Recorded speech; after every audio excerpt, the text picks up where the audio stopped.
Chapter 5. Moving Home. Often, when Charles was out of the house, Emma would go to the cupboard and take out the green silk cigar case she had hidden there. It must have belonged to the Viscount. Perhaps it was a present from a lady friend in Paris, made with love and care in every stitch. Paris. What sort of a place was it? Paris. She said the name under her breath, because she loved the sound of it. It was like the great bell in an old church. The word seemed to add a golden light to everything around it, even to the labels of her little pots of cheap makeup. She bought a guidebook to Paris, and with her fingertip on the map, she would make little imaginary journeys around the capital.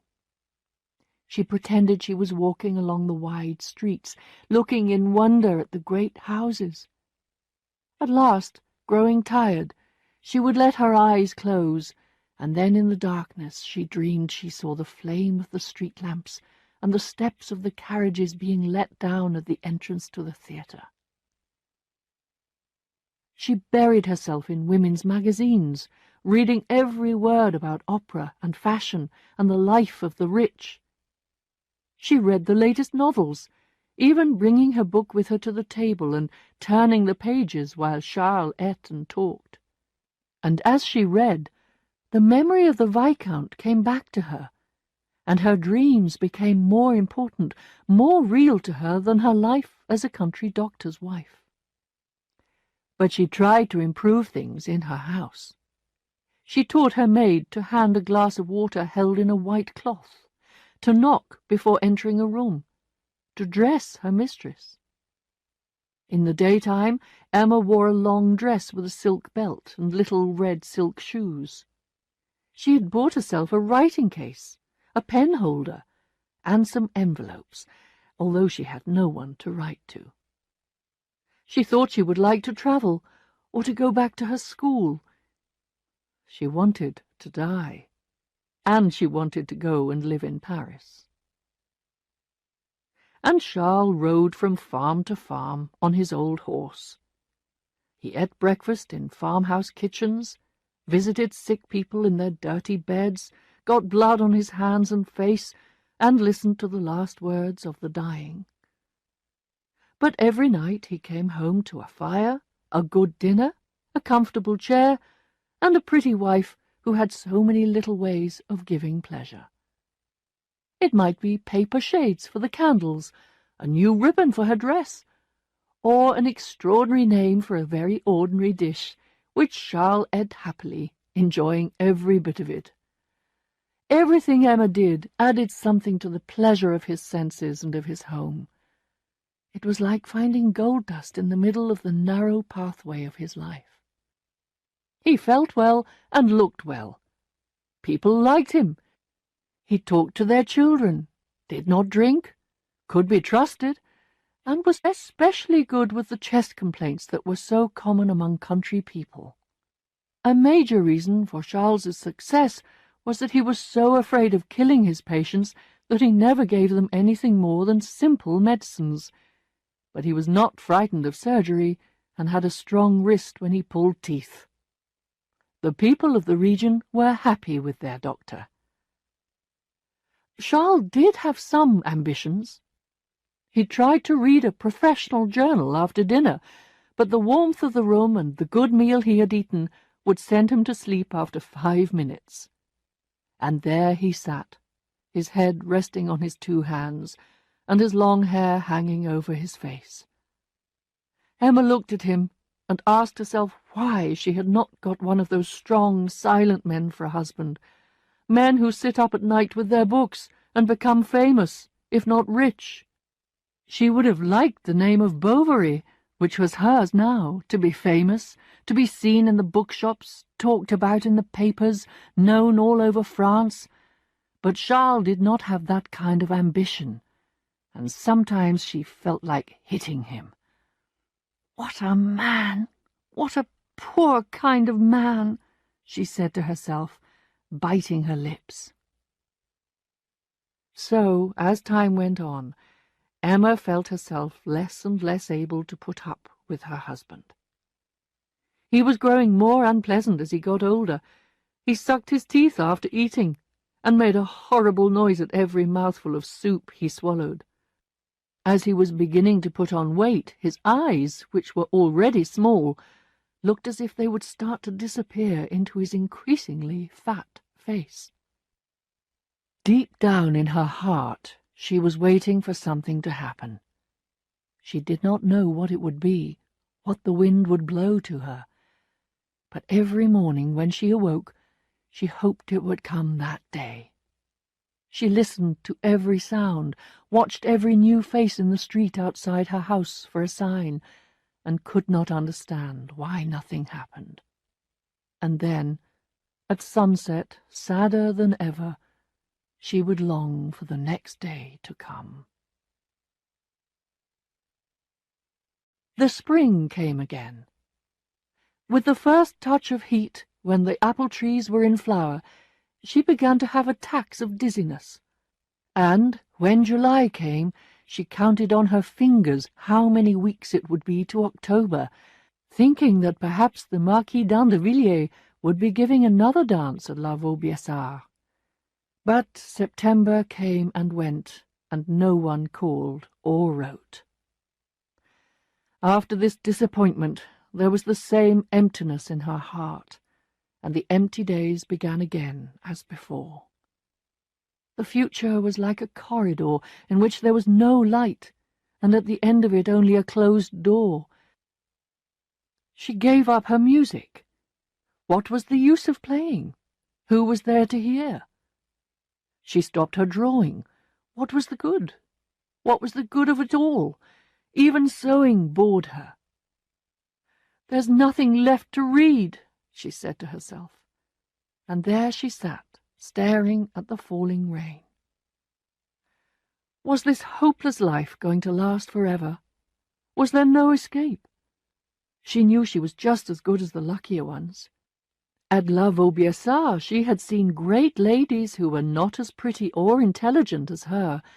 Why was she so unlucky? She would lean her head against the wall and weep, wanting so much for a life of excitement, pleasures, all the delights which must be out there in the world, but which were not hers. There were days when she would talk and talk, then the excitement would die away, and she would fall back into a kind of dream world and sit without moving or saying a word. As she was always saying how she hated Tostes, Charles thought her illness must be caused by the place itself. The idea grew on him, and he began seriously to think of going elsewhere. Then she started drinking vinegar to make herself lose weight, coughed a little dry cough, and could not touch her food. It was hard for Charles to leave Tostes. He had been there for 4 years, and was building a good practice. However, what must be, must be. He took her to Rouen to see another doctor. The doctor said it was a case of nerves. What she needed was a change. So Charles looked around all over the place, and at last heard of a busy little market town called Yonville-l'Abbaye, somewhere in the Neufchâtel area, where the doctor had recently left town and no replacement had been found. He wrote to the local pharmacist, asking him to let him know how many people there were in the place, what sort of competition there was, and how much a year the other man used to make. The answers were satisfactory, and Charles decided he would make a move in the spring if Emma's health had not improved. One day, when she was emptying a drawer in preparation for the move, Emma felt something sharp against her finger. It was the piece of wire around her wedding flowers, faded and dusty now, and the ribbon eaten by insects. She threw them on the fire, where they burned like a handful of dry grass, and then lay like a red bush in the fireplace. As she watched them burn, the paper berries burst, the wire bent and twisted, and the paper flowers were held in the hot air like black insects until, at last, they flew up the chimney. In March, when they left Tostes, Madame Bovary was pregnant.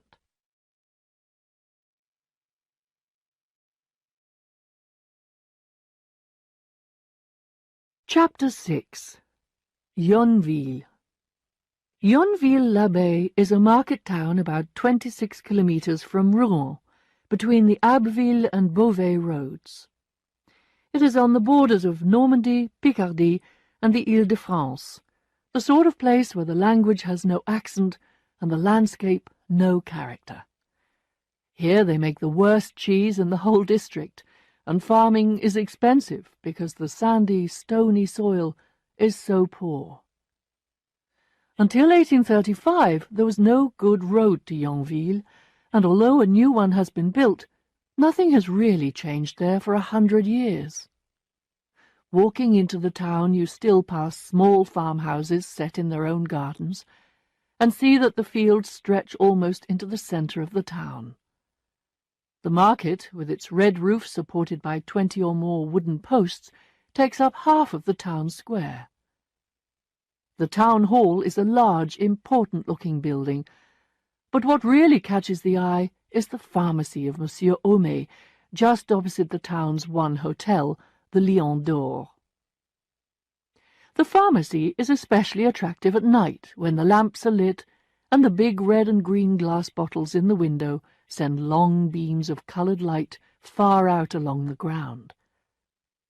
From top to bottom, the building is covered with advertisements for medicines and mineral water, and the shop sign, which goes right across the front, carries in golden letters the words Homais Pharmaciste.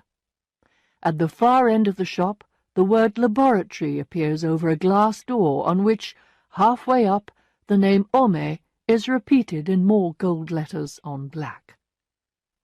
And that is all there is worth seeing in Yonville. The one and only street, with a shop or two on either side of it, stops at the bend in the road. If you turn to your right and follow the path at the foot of the hill, you come to the cemetery. The night the Bovarys arrived in Yonville, Madame Lefrançois, who ran the inn, was so busy that the sweat ran down her face as she rushed around among her pots and pans. Tomorrow was market day, and she still had the meat to cook, the soup to make, and the coffee to get ready. Then there was the meal for her regular customers, as well as for the new doctor and his wife and maid, whose coach was now half an hour late. Shouts of laughter came from the bar, where 3 workmen were calling for more wine, and the wood fire was burning. A man in soft green leather shoes, a smoking cap on his head, was standing warming his back by the fire. He had a look of complete self-satisfaction on his face, and he appeared to be as carefree as the small bird in the cage which hung from the ceiling. It was the pharmacist, waiting for the evening meal which he regularly ate at the hotel. He did not have to wait too long. Soon Madame Lefrançois heard the sound of wheels and the metal shoes of a tired horse on the road outside. As soon as the coach stopped, other villagers came to the inn, and all began to speak at once, asking for news, explanations, and packages they had been waiting for. As he gave out his parcels, Yver, the coachman, told them they had been delayed because Madame Bovary's little dog had run away and had not been found. Emma had, in fact, been crying for the last hour.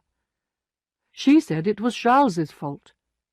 Monsieur Lheureux, who was travelling inside the coach and who had the fabric shop in the village, had done his best to make her happier by telling her of several cases in which dogs had come back to their masters after years of separation. There was a story, he said, of a dog that found its way back to Paris, all the way from Constantinople. Dog or no dog, they had arrived at their new home and had to leave the coach. Emma got out first, then Félicité, her maid, and then Monsieur Lheureux. They had to wake Charles up. He had fallen asleep in his corner as soon as it grew dark. Homais introduced himself, offered his services to Madame and his respects to Monsieur, told them he was charmed to have been able to do them a service, adding with a smile that he had invited himself to dinner as his wife was away from home. As soon as she was in the kitchen, Madame Bovary went over to the fire. With the tips of 2 fingers she took hold of her dress at the knee, and, raising it above her ankles, stretched out a foot to the flames, a little foot in a black boot. The fire lit her from top to toe, its red light making her dress shine and showing the perfect white skin of her face. On the other side of the fireplace, a fair-haired young man watched her in silence. Monsieur Léon Dupuis, clerk to the town's only lawyer, also ate regularly at the Lion d'Or. As he found life in Yonville almost impossibly boring, he would often delay his meal in the hope that a traveller would arrive at the inn with whom he could enjoy a conversation in the evening. It was therefore with some pleasure that he accepted the suggestion that he should sit down with the Bovarys. At the table, Homais asked permission to keep on his cap, for fear of catching cold.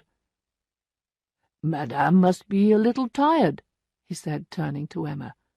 "It is not a comfortable journey." "Very true," she answered. "But I love moving around. I hate staying in one place." "Oh, I agree. Staying in one place is horrible," said the clerk. "But if you were like me," said Charles, "and always had to be on your horse—" And so the meal continued. Charles spent most of his time discussing medical matters with Monsieur Homais, while Léon told Madame Bovary about the attractions of the neighbourhood. They quickly discovered that they shared the same romantic tastes. "I think there's nothing so beautiful as a sunset, especially by the sea," said Madame Bovary. "Oh, I love the sea," Monsieur Léon replied. "And doesn't it seem to you, somehow, that you think more freely, and that it raises your soul, and makes you think of the endless nature of things?" "It's just the same where there are mountains," Léon went on. So they continued talking of Switzerland and Italy, which they had never visited, and music, which neither of them could play, and reading, the one thing that both of them did enthusiastically. "What can be better than sitting by the fire in the evening with a book, when the lamp is lit and the wind beats against the window?" said Léon. "That's just what I think," she replied, looking at him with her big, dark eyes. "You forget everything," he went on. "The hours slip by. Sitting still in your armchair, you can wander in strange places and imagine they're there before your eyes." "Oh, yes, that's true," she said. They had been at the table for 2.5 hours by now, since Artemise, the servant, did not hurry as she brought the dishes in from the kitchen. Quite unconsciously, Léon had put his foot up on one of the bars of the chair on which Madame Bovary was sitting, moving closer so he could catch everything she said. And so, while Charles and the pharmacist went on with their discussion, Emma and Léon sat close to one another and entered into a conversation in which they talked about the interests they shared: the Paris theatres, names of novels, the latest dances, the world of fashion, which neither of them knew anything about, Tostes, where she had lived, and Yonville, where they were now. They discussed anything and everything, and talked all through dinner. When the coffee was brought in, Félicité went to arrange the bedroom in the new house, and the group around the dinner table soon afterwards rose to go. Madame Lefrançois had fallen asleep by the dying fire, while the manservant, lamp in hand, was waiting to show Monsieur and Madame Bovary to their house. The house felt damp and cold after the warmth of the inn. The walls were new and the wooden stairs had no carpet. Upstairs in the bedroom, a pale light came in through the curtainless windows. The tops of some trees could just be seen, and beyond them the fields in the moonlight. This would be the 4th time Emma had slept in a new bedroom. The first was when she went to the convent, the second when she came to Tostes, the third at La Vaubyessard, and now this was the 4th. And every time it seemed as if she were entering a new stage in her life. She could not believe that things would look and be the same in different places. The most recent period of her life had been bad, so the next part would have to be better.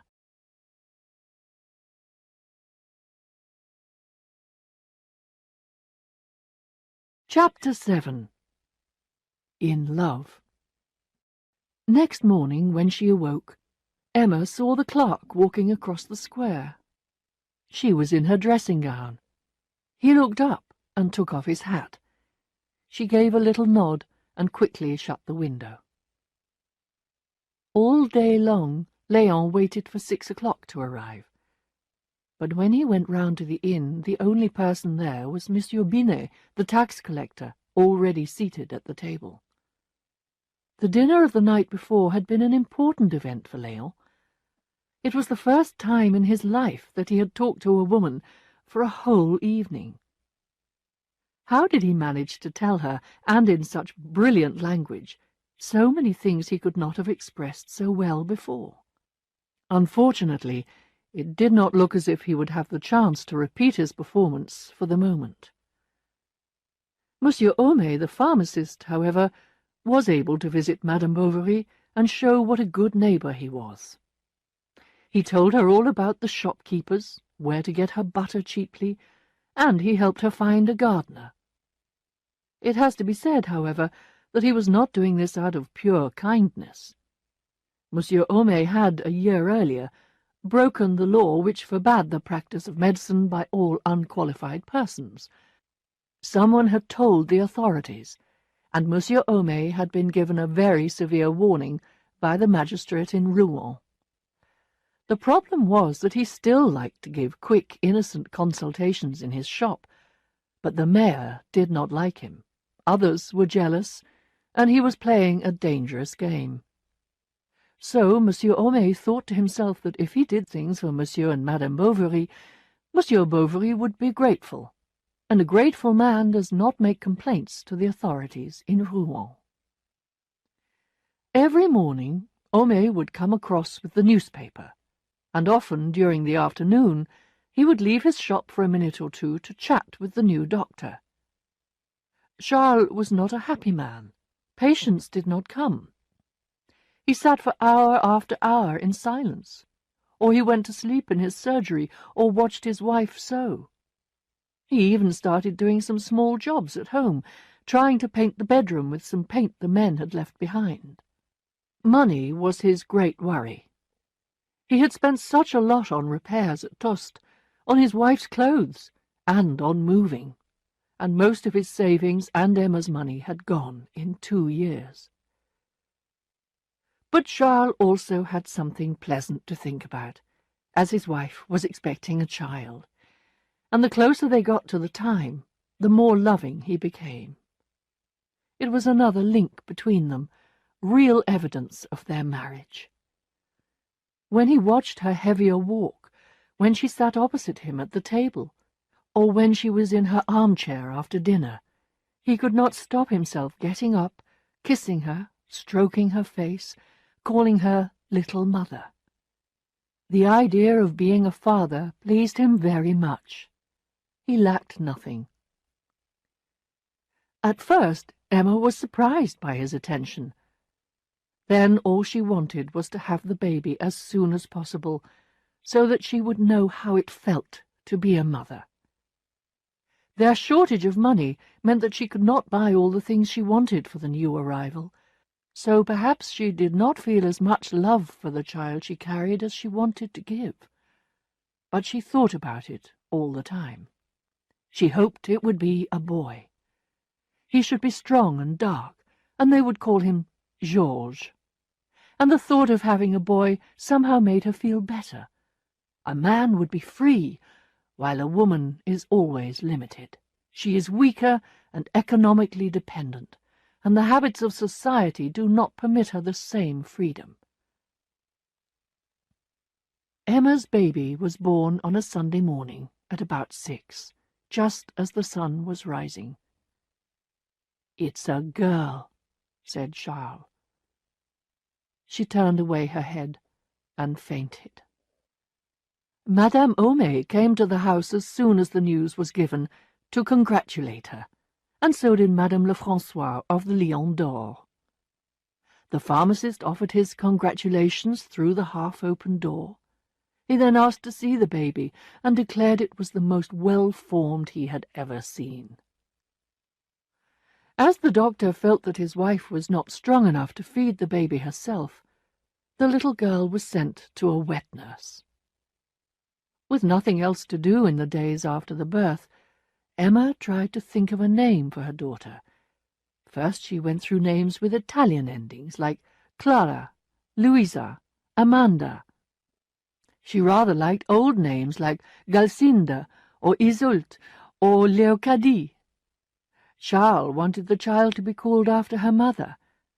Emma said no.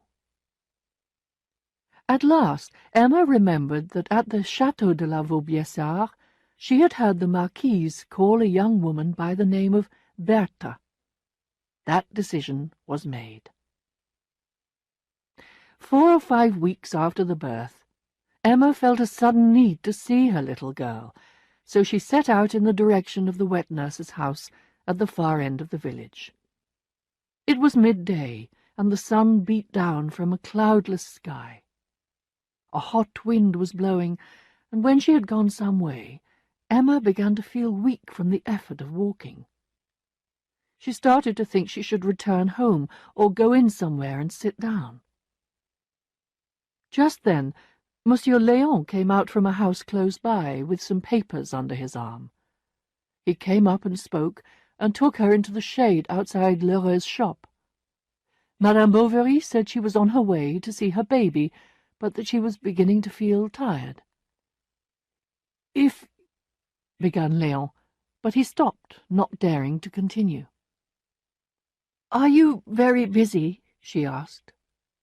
And when the clerk said that he was not, she begged him to walk with her. To reach the nurse's house they had to go along to the end of the street and then turn as if they were going to the cemetery. They set off side by side and recognized the house by an old tree that shaded it. It was a low, badly maintained house with a brown roof and small, untidy garden. Hearing the gate open, the woman came out carrying a baby at her breast. With her other hand she was dragging along a poor, miserable-looking 2-year-old with spots all over his face. "Come in," she said. "Your little one is in there asleep." She went into the dark bedroom and showed Emma where the little girl was sleeping. Emma took the baby in her arms, wrapped up in a dirty blanket, and began to sing gently as she held her. Léon walked up and down the room. It seemed strange to him to see this beautiful, elegantly dressed woman in such poor surroundings. Madame Bovary saw him looking and blushed bright red. He turned away, thinking he had perhaps seemed too curious, as she gave the baby back to the nurse. It had just been sick all over her collar. Having lost enthusiasm for her baby, Emma again took Monsieur Léon's arm, and they left the nurse holding the child and waving as they went down the path. Emma walked quickly for some distance, then slowed down. As she looked around her, her eyes rested on the young man's shoulder and on his well-cut coat with its smart black collar. She noticed how his golden brown hair was smooth and carefully brushed, and that his fingernails were longer and much more carefully cared for than most fingernails in Yonville. They went back to the village on the path beside the river. The stream flowed on noiselessly, deep and cool, Dark plants moved in the water like long green hair, and insects walked over its smooth surface, or waited with shining wings on the tall grass at the water's edge. All around, as far as the eye could see, the fields had emptied of people. It was dinner-time in the farms, and the only sounds that fell on the ears of the young woman and her companion were their footsteps on the path, the words they spoke, and Emma's dress brushing against the grass. The garden walls were hot in the sun, and the wild plants that were growing between the stones had died. As she passed, Madame Bovary touched some of their dry flowers, which made them fall into yellow dust. They were talking about some Spanish dancers who were going to perform at the theatre in Rouen. "Will you go?" she asked. "If I can," he replied. Was this all they had to say to one another? They tried to speak of ordinary, everyday things, but all the time they felt a deep change coming over them. It was like a whisper from the soul, deep down, stronger than the spoken word.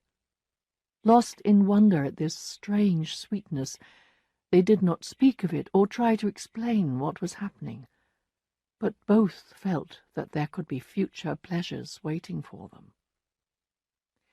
When they came to her garden, Madame Bovary pushed open the little gate, and running up the steps, disappeared from view. Léon went back to his office. His boss was out. He looked quickly at some papers, prepared a pen for writing, but then put on his hat and went out.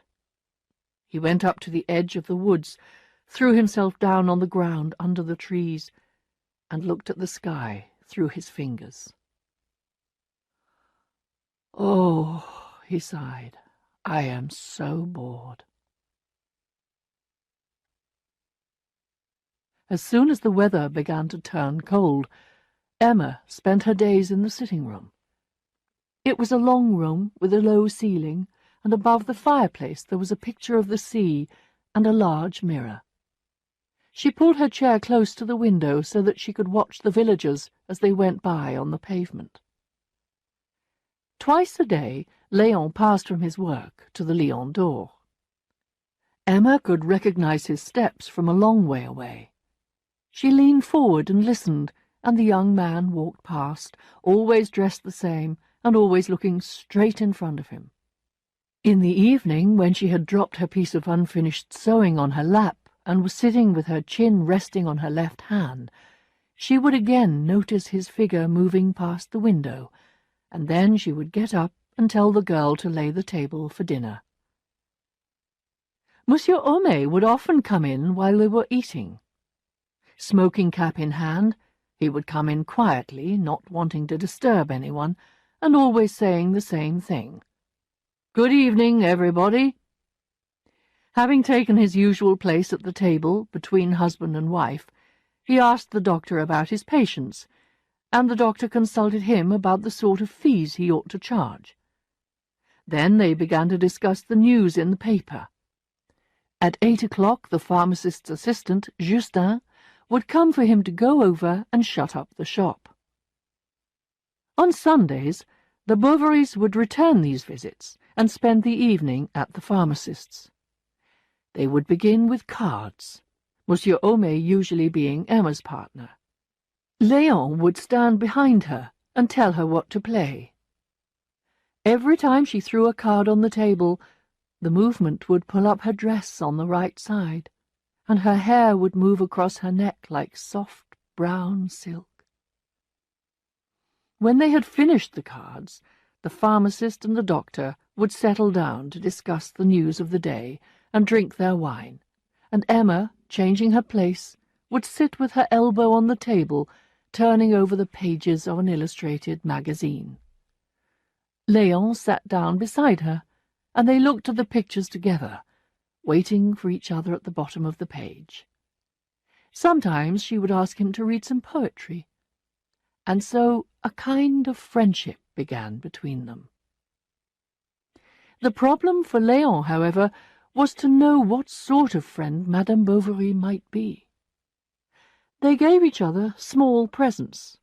They were happy in each other's company, but would there be more?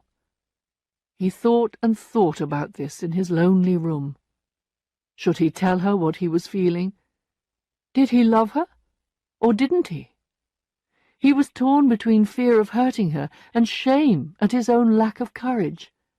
Sometimes he would make up his mind to act, and to act quickly. He wrote letters and tore them up, decided on a day to speak to her, and put it off. Sometimes he walked out of the lawyer's office with his mind made up, but all his courage melted when he found himself face to face with Emma. And when Charles came home and invited him to come with him to see a patient at a farm a few kilometres away, he at once accepted, and, with a bow to Madame, left with her husband. But Emma did not ask herself if she was in love.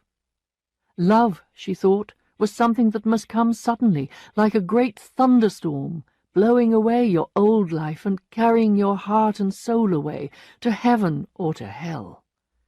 She never thought about the way a river can rise slowly, getting higher day by day, until after a night of rain it breaks its banks and floods the land around it. In fact, she had no idea of the danger she was in.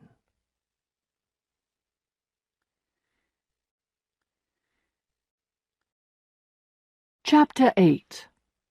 A Dream Ends. One snowy Sunday afternoon in February, Monsieur and Madame Bovary, Homais and Monsieur Léon went to look at a new mill that was being built outside Yonville. Homais had brought his children to give them a little exercise. The place did not interest Emma, and she stood away from the group, leaning on Léon's arm, while Homais and her husband talked about the technical wonders, the thick walls, the great machinery they saw all around them. Turning from the pale sunlight coming through the mist, she saw Charles, his cap pulled down over his ears, his thick lips and his stupid face. Even his back was annoying. A stupid back, covered in a stupid, boring winter coat. Léon moved forward a step. The cold air had made him pale, even more beautiful than normal. The collar of his shirt was open a little, showing his white skin. The tip of his ear was visible under his long hair, and his big blue eyes, raised upwards to the clouds, seemed to Emma to be clearer, more beautiful than those mountain lakes in which the skies are mirrored.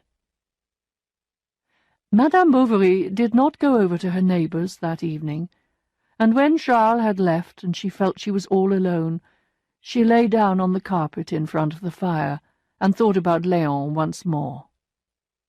She thought he was charming. She could not put him out of her thoughts. She remembered how he had stood, the things he had said, all about him, and she said over and over again, "Oh, charming, charming." And in love? She asked herself. But with whom? But it must be with me. The evidence was suddenly clear to her, and her heart gave a great leap. The firelight became brighter, and she turned on her back and stretched out her arms. After the first excitement, she then thought, as so many people have before, "Oh, why did this happen when it was too late? Why not before? What prevented it?" It was midnight when Charles got back. She pretended she had just woken up, and, as he made a noise undressing, she complained of having a headache. Then she asked what sort of an evening it had been. "Monsieur Léon," he said, "went to bed early." She could not help smiling.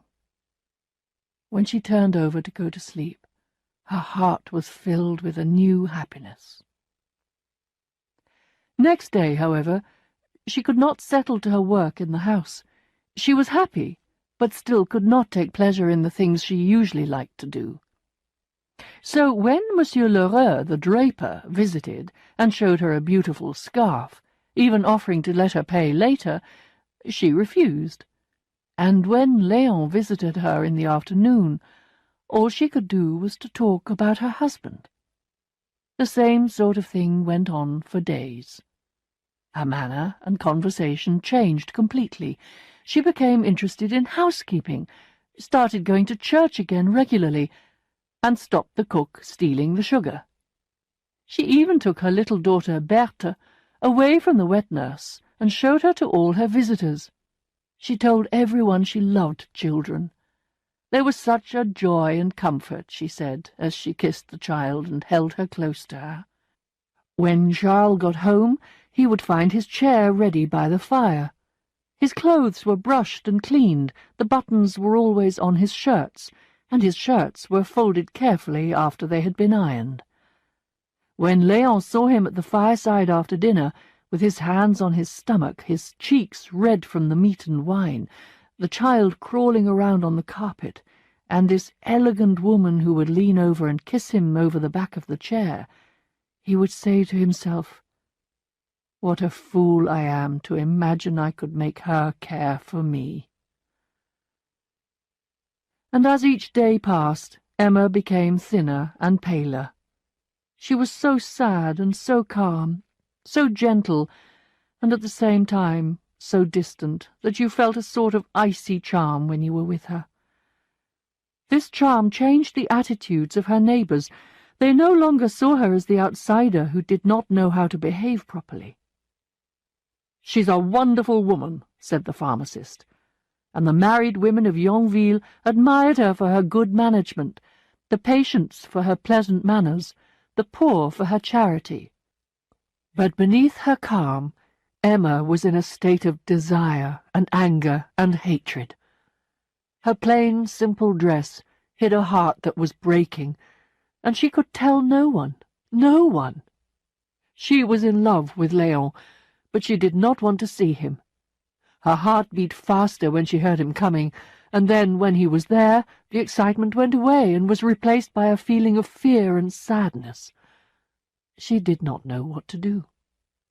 What made it harder to bear was that Charles had no understanding of what she was going through, and she began to hate him for his lack of feeling. She would have liked Charles to beat her, so that she could have a reason for hating him. She was torn between a love she could not admit to and a hatred she could not show. And there she sat at the end of another empty day, broken, motionless, her face wet with tears. "Why don't you tell the doctor about it?" said her maid when she came in and found her like this.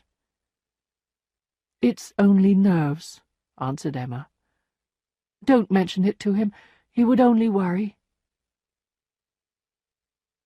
If Emma was unhappy, Léon was also less than pleased with his life, feeling he had nothing to look forward to. He was so tired of Yonville and its inhabitants that the sight of certain people and certain houses made him angry. And when Monsieur Homais, the pharmacist, tried to amuse him, he found himself disliking him too. The problem was, however, that the thought of changing things alarmed him as much as it excited him. And the more he thought about it all, the more impatient he became. Paris was the word he kept saying to himself. Since he had to go there for his final examinations, why not go now? What was stopping him? And he began to plan a new life for himself. He would live like an artist.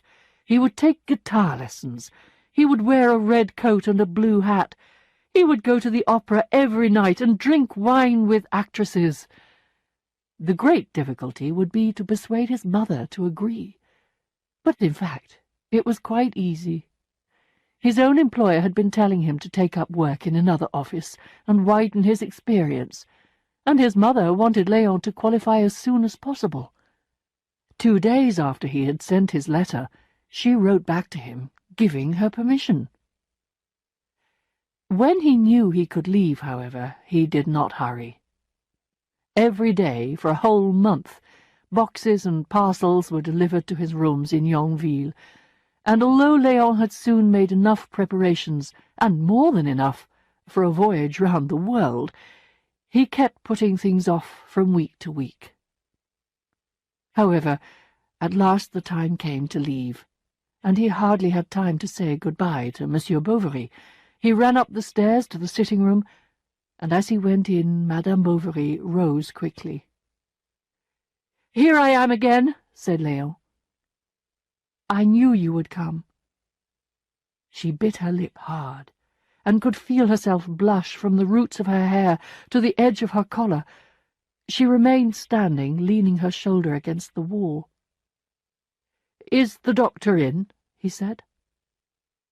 "No, he's gone out." And she repeated, "He's gone out." Then there was silence. "I would like to kiss Bertha good-bye," he said. Emma went down a few stairs and called Félicité. He gave a long look round, at the walls, the shelves, the fireplace, as if to carry the memory of it away with him. Emma returned, and the servant came in with Bertha. Léon kissed her several times on the neck. "Good-bye, my poor little thing. Good-bye, my darling. Good-bye." And he gave her back to her mother. "Take her away," she said. And now they were alone. Madame Bovary had her back to him, her face against the glass of the window. Léon was holding his cap in his hand and beating it gently against his thigh. "It's going to rain," said Emma. "I've got a coat," he answered. "Ah!" She turned away again, her face down. No one could have said what Emma was looking at through the glass. "Well, this is good-bye," he sighed. She raised her head with a sudden movement. "Yes, good-bye." "Oh, go!" They advanced towards each other. He held out his hand. She hesitated. "In the English style, then," she said, putting hers in his, forcing herself to laugh. Léon felt her hand between his fingers, and it seemed that his whole life flowed into it. Then he released her hand. Their eyes met for a moment, and he was gone.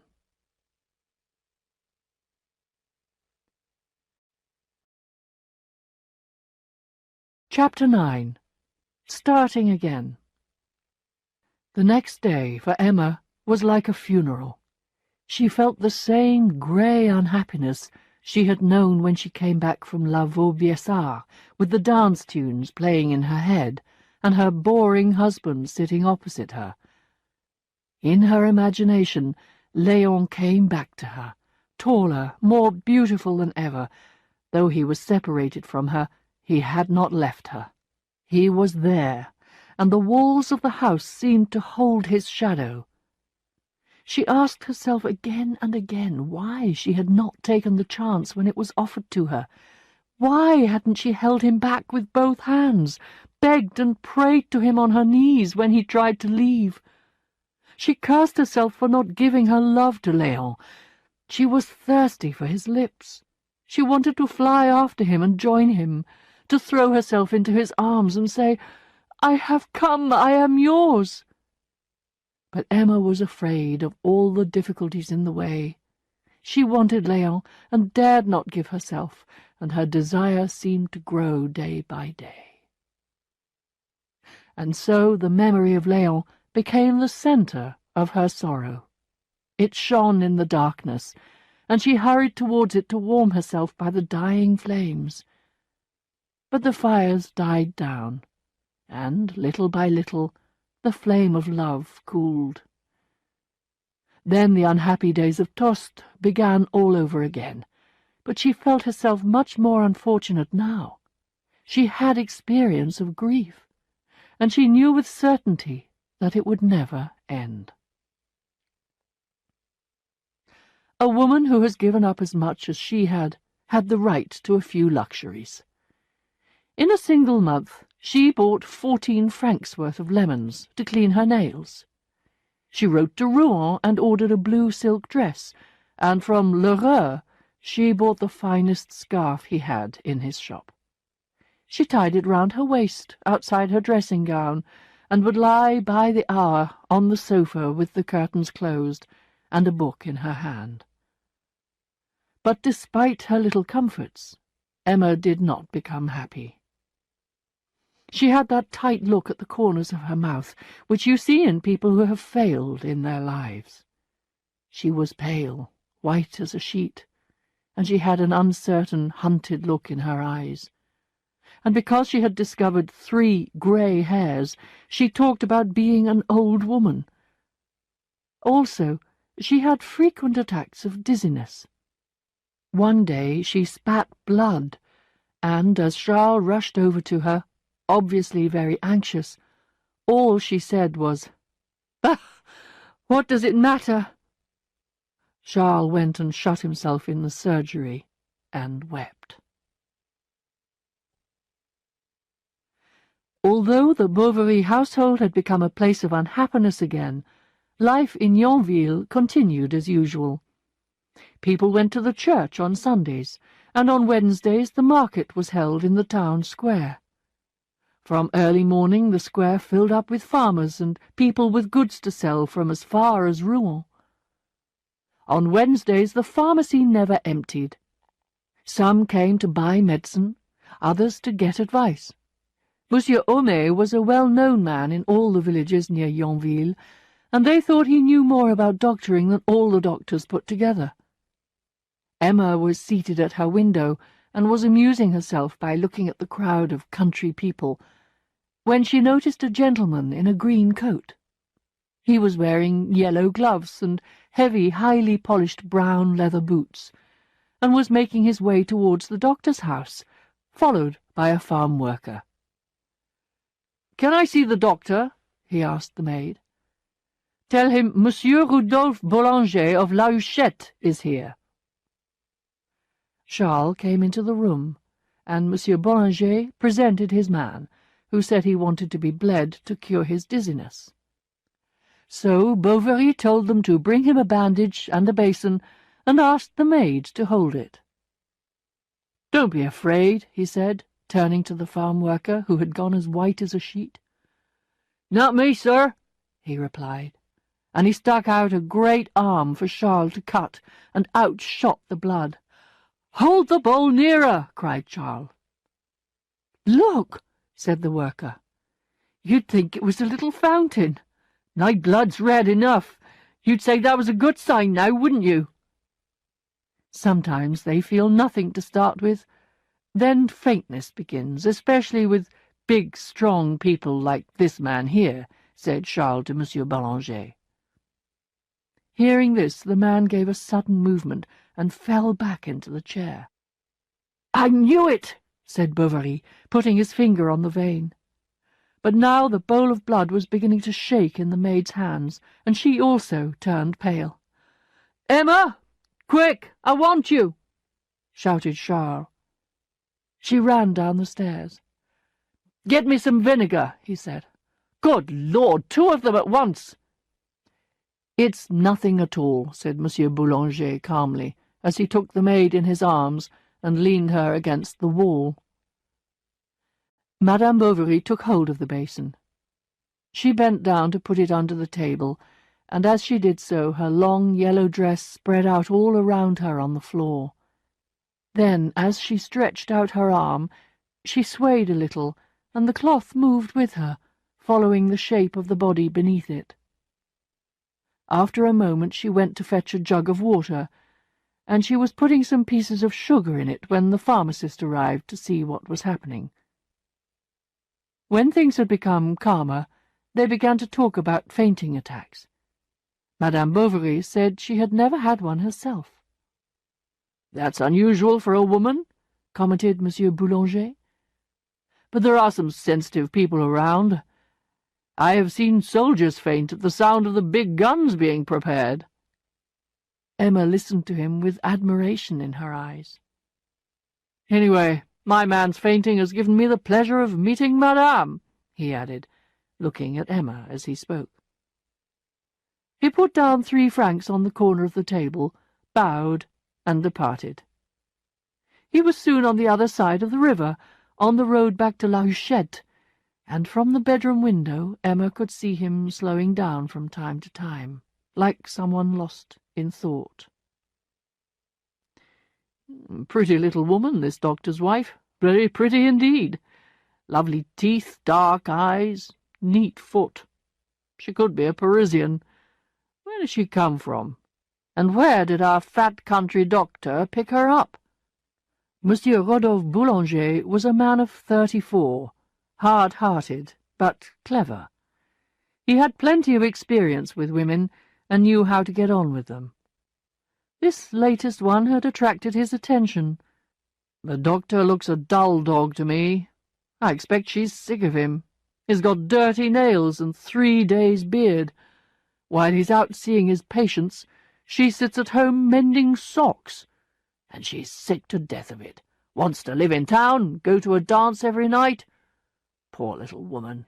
She's dying for love. A word or two about hearts and flowers, and she'd be at your feet.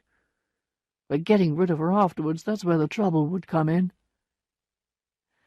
There was no one around, and the only sounds Rodolphe heard were the grass brushing against his boots and the cry of the insects in the fields.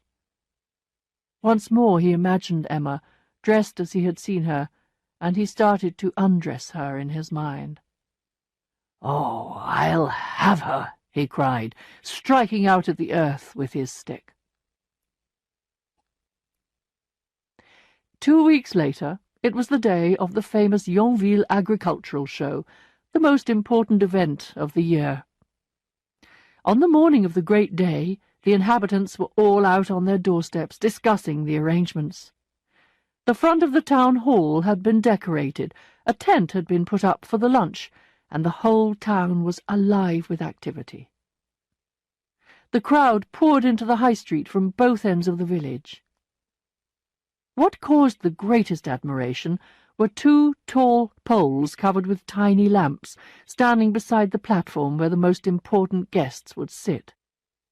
Madame Lefrançois, the landlady of the Lion d'Or, and Monsieur Homais, the pharmacist, stood on the steps of the hotel, watching the growing crowd and the men going in and out of the Café de France, the main competition to the Lion d'Or.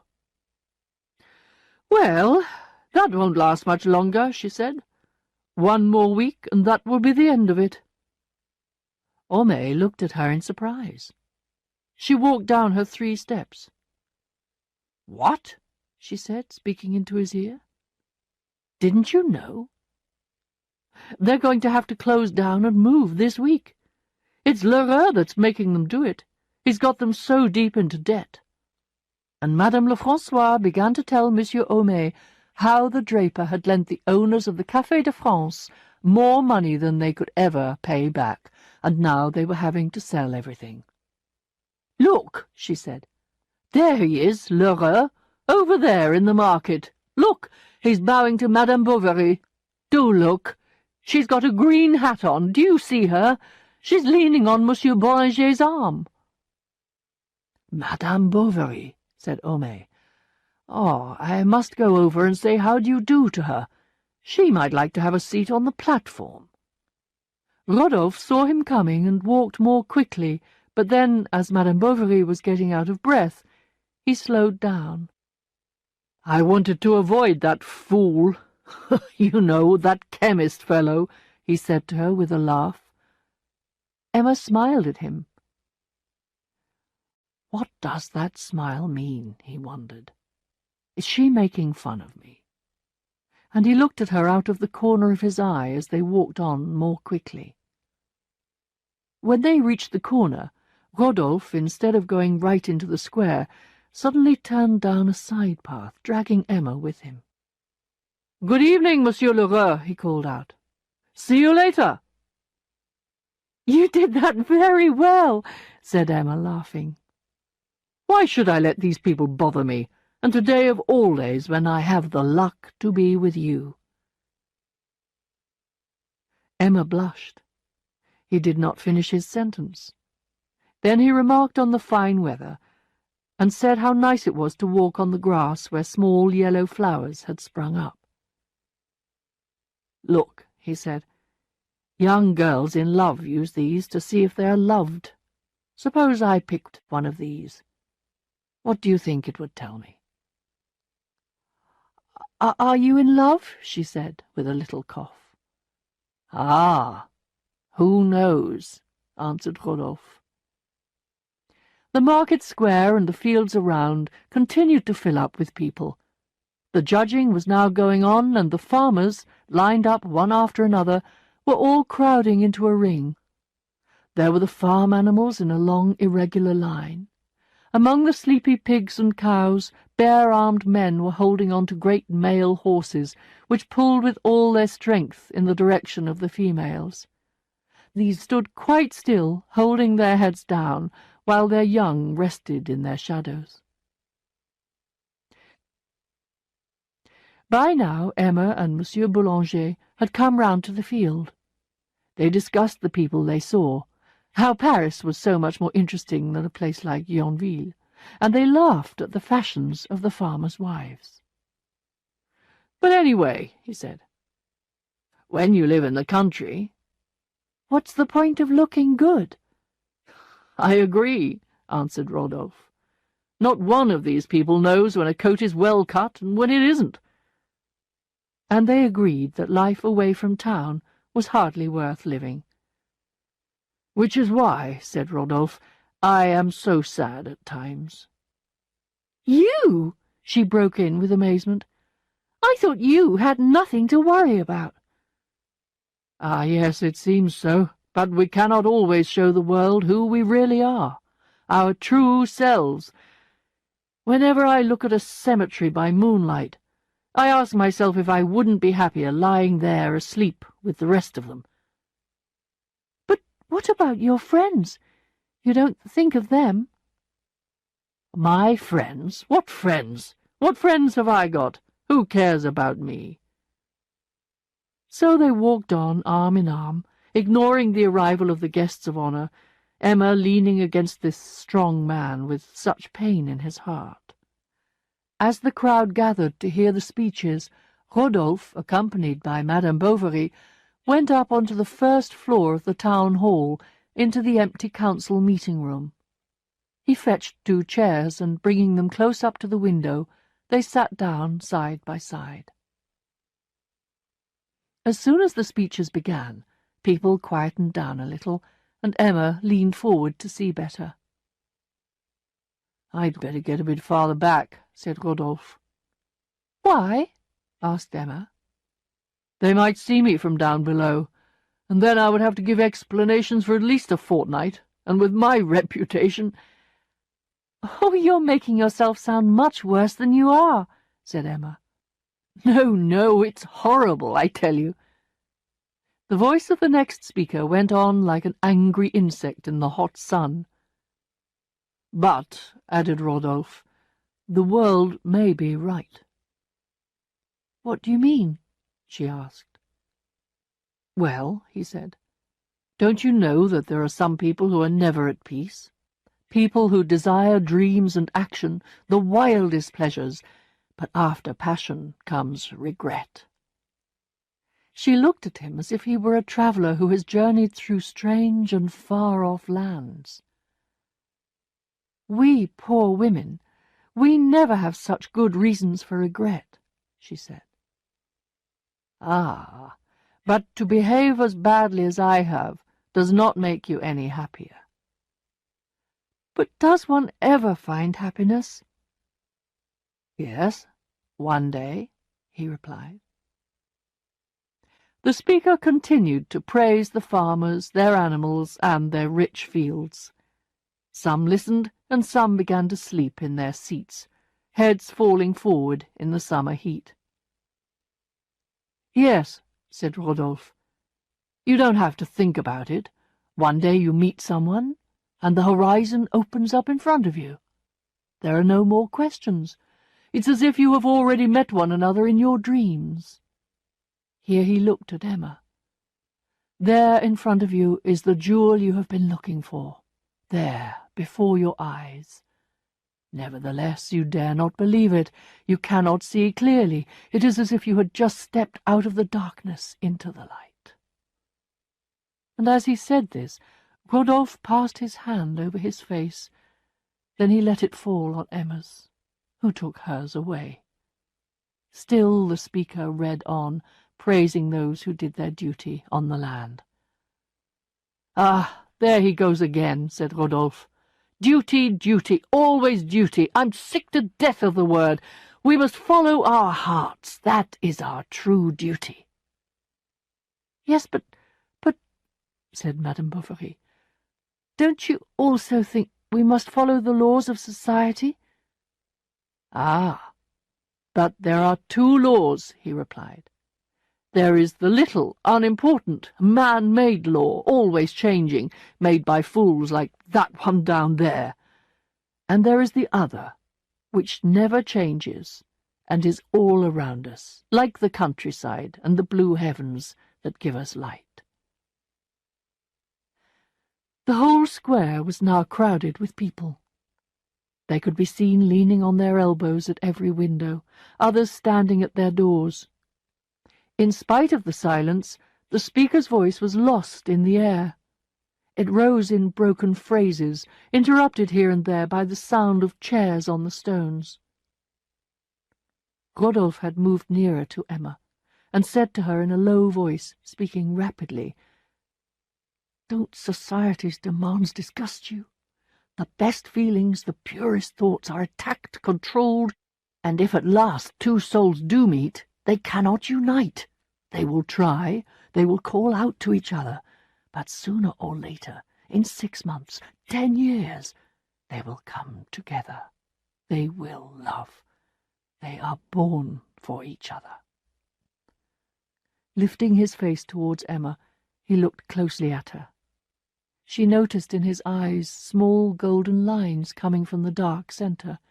She smelt the perfume on his hair, and she half closed her eyes to breathe it in. She took off her gloves, she wiped her hands, then tried to cool her face with her handkerchief.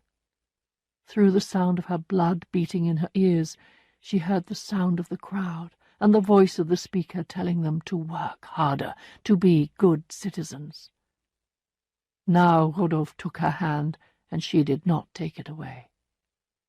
As the names of the prize-winners in the show were read out below, he told her he had never loved anyone before her, and he would love her for the rest of his life. He pressed her hand and felt its warmth and life, like a bird held for a moment, perhaps trying to escape, perhaps responding. "Oh, thank you," he cried. "You do not reject me. How sweet you are. You know that I am yours." Suddenly the wind rose, shaking the curtains and causing the peasant women in the square to hold on to the wings of their white hats. The speaker began to speak more quickly, more enthusiastically, but neither Rodolphe nor Emma were listening. They sat and looked into each other's eyes.